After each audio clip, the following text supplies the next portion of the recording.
kawan-kawan kepolisian Polda, ada beberapa item yang perlu kami sampaikan, Pak. Pertama, kami datang ke sini ingin menyampaikan permasalahan dan bertemu Bapak Kapolda.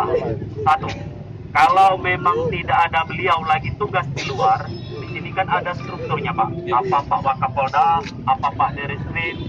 Karena perlu kami sampaikan, Pak, memang kami mengucapkan terima kasih dan menghargai kawan-kawan kepolisian RI, khususnya pihak Polda dan Polres Muara Enim sekarang ini sedang bekerja. Namun di sini masih kami inginkan profesionalisme yang lebih, karena diduga pelaku 3 orang ini diduga kuat adalah tumbal.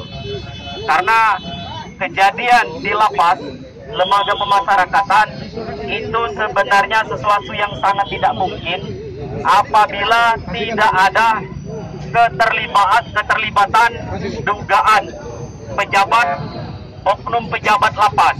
Sampai hari ini, Pak, dari penyidik Polres Muara Enim belum menyentuh siapa-siapa pelaku dan perencananya, Pak.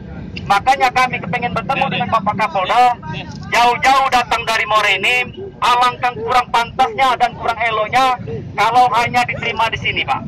Kami yakin di Polda Sumatera Selatan ini mungkin masih ada pejabat di bawah Bapak Kapolda, apa Wakapolda, apa Direskrim untuk kita dialog tentang kasus ini, Pak.